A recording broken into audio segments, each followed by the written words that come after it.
श्री सीतारामचंद्राभ्याम नमः। श्रीमद् वाल्मीकि रामायण अरण्य कांड 49वां सर्ग।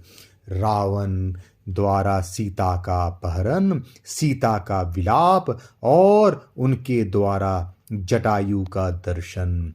सीता के इस वचन को सुनकर प्रतापी दशमुख रावण ने अपने हाथ पर हाथ मारकर शरीर को बहुत बड़ा बना लिया।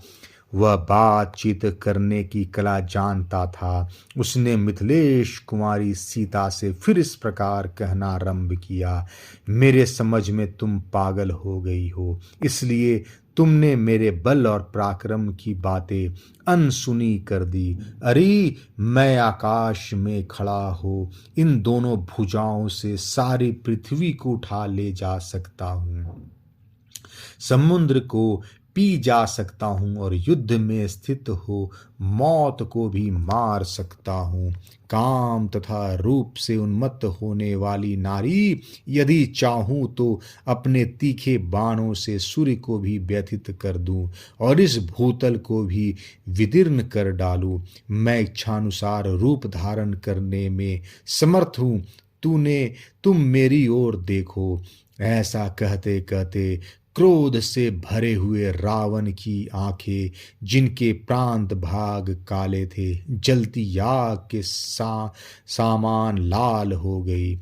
कुबेर के छोटे भाई रावण ने तत्काल अपने सौम्य रूप को त्याग कर तीखा एवं काल के समान विकराल अपना स्वाभाविक रूप धारण कर लिया। उस समय श्रीमान रावण के सभी नेत्र लाल हो रहे थे। वे पक्के सोने के आभूषणों से अलंकृत था और महान क्रोध से आविष्ट हो नील मेघ के समान काला दिखाई देने लगा। वह विशाल काय निशाचर परिव्राज के उस छद्मवेश को त्याग कर 10 मुख और 20 भुजाओं से संयुक्त हो गया। उस समय राक्षस राज रावण ने अपने सहज रूप को ग्रहण कर लिया और लाल रंग के वस्त्र पहनकर वह स्त्री रत्न सीता की ओर देखता हुआ खड़ा हो गया। काले केश वाली मैथिली वस्त्राभूषणों से विभूषित हो सूर्य की प्रभा सी जान पड़ती थी। रावण ने उनसे कहा, वरारहे, यदि तुम तीनों लोकों में विख्यात पुरुष को अपना पति बनाना चाहती हो तो मेरा आश्रय लो। मैं तुम्हारे योग्य पति हूँ। भद्रे, मुझे सुदीर्घ काल के लिए स्वीकार करो। मैं तुम्हारे लिए स्प्रिनीय एवं प्रशंसनीय पति होऊंगा और कभी तुम्हारे मन के प्रतिकूल कोई बर्ताव नहीं करूंगा। मनुष्य राम के विषय में जो तुम्हारा अनुराग है उसे त्याग दो और मुझसे स्नेह करो।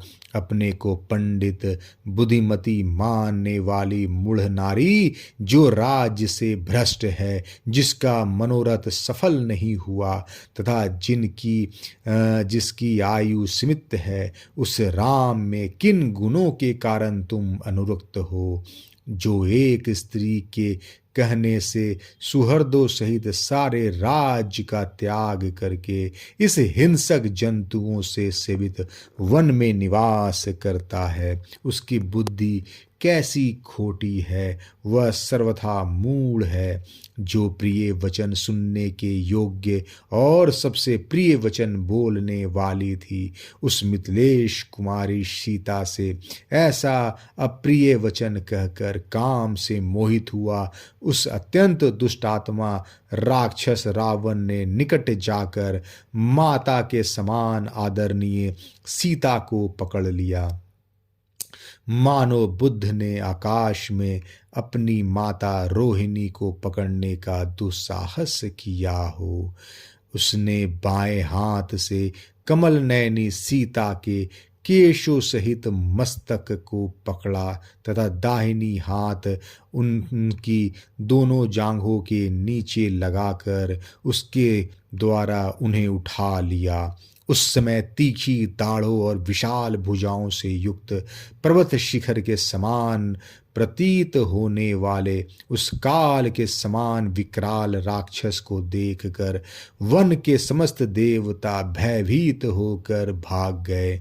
इतने में ही गधों से जूता हुआ और गधों के समान ही शब्द करने वाला रावण का वह विशाल स्वर्णमय माया निर्मित दिव्य रथ वहीं दिखाई दिया। रथ के प्रकट होते ही जोर जोर से गर्जना करने वाला रावण ने कठोर वचनों द्वारा विदेह नंदिनी सीता को डांटा और पूर्वोक्त रूप से गोद में उठाकर तत्काल रथ पर बिठा दिया। रावण के द्वारा पकड़ी जाने पर यशस्विनी सीता दुख से व्याकुल हो गई और वन में दूर गए हुए श्री रामचंद्र जी को हे राम कहकर जोर जोर से पुकारने लगी। सीता के मन में रावण की कामना नहीं थी, वे उसकी ओर से सर्वथा विरक्त थी और उसकी कैद से अपने को छुड़ाने के लिए चोट खाई हुई नागिन की तरह उस रथ पर छटपटा रही थी। उसी अवस्था में काम पीड़ित राक्षस उन्हें लेकर आकाश में उड़ चला। राक्षस राज जब सीता को हरकर आकाश मार्ग से ले जाने लगा, उस समय उनका चित्त भ्रमित हो उठा। वह पगली सी हो गई और दुख से आतुर सी होकर जोर जोर से विलाप करने लगी। हा महाबाहु लक्ष्मण, तुम गुरुजनों के मन को प्रसन्न करने वाले हो। इस समय इच्छानुसार रूप धारण करने वाला राक्षस मुझे हर कर लिए जाता है, किंतु तुम्हें इसका पता नहीं है। हा रघुनंदन, आपने धर्म के लिए प्राणों का मोह, शरीर का सुख तथा राज वैभव सब कुछ छोड़ दिया है। यह राक्षस मुझे अधर्म पूर्वक हर कर लिए जा रहा है, परंतु आप नहीं देखते हैं। शत्रुओं को संताप देने वाले आर्यपुत्र, आप तो कुमार्ग पर चलने वाले उदंड पुरुषों को दंड देकर उन्हें राह पर लाने वाले हैं। फिर ऐसे पापी रावण को क्यों नहीं दंड देते हैं।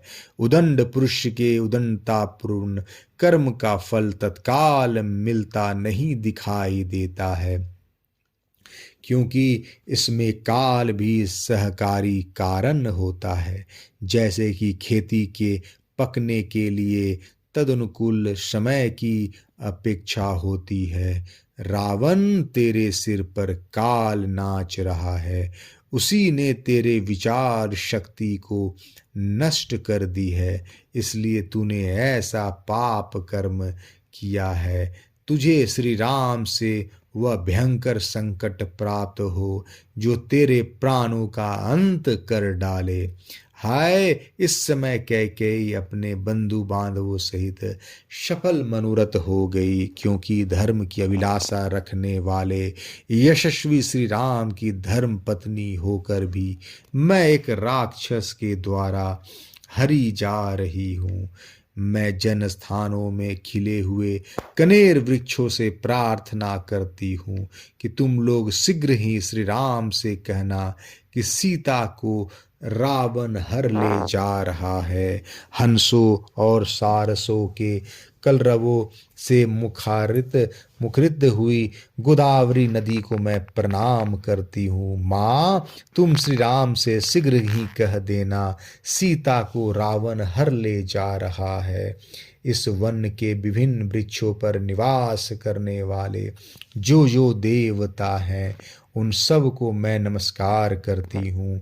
आप सब लोग शीघ्र ही मेरे स्वामी को सूचना दे दे कि आपकी स्त्री को राक्षस हर ले गया। यहाँ पशु पक्षी आदि जो कोई भी नाना प्रकार के प्राणी रहते हो, उन सब की मैं शरण लेती हूँ। वे मेरे स्वामी श्री रामचंद्र जी से कहें कि जो आपको प्राणों से भी बढ़कर प्रिय थी, वह सीता हरी गई। आपकी सीता को असहाय अवस्था में रावण हर ले गया। महाबहू श्री राम बड़े बलवान है, वे मुझे परलोक में भी गई हुई जान ले तो यमराज के द्वारा अपहृत होने पर भी मुझको पराक्रम पूर्वक वहां से लौटा लाएंगे। उस समय अत्यंत दुखी हो करुणाजनक बातें कहकर विलाप करती हुई विशाल लोचना सीता ने एक वृक्ष पर बैठे हुए गृधराज जटायु को देखा। रावण के वश में पड़ जाने के कारण सुंदरी सीता अत्यंत भयभीत हो रही थी। जटायु को देखकर वे दुख भरी वाणी में करुण क्रंदन करने लगी। आर्य जटायु, देखिए यह पापाचारी राक्षस राज अनाथ की भांति मुझे निर्दयता पूर्वक हर कर लिए जा रहा है, परंतु आप इस क्रूर निशाचर को रोक नहीं सकते क्योंकि यह बलवान है। अनेक युद्धों में विजय पाने के कारण इसका दुस्साहस बढ़ा हुआ है। इसके हाथों में हथियार है और इसके मन में दुष्टता भी भरी हुई है। आर्य जटायु, जिस प्रकार मेरा अपहरण हुआ है, यह सब समाचार आप श्री राम और लक्ष्मण से ज्यों का त्यों पूर्ण रूप से बता दीजिए। अरण्यकांड 49वां सर्ग समाप्त। जय श्री राम।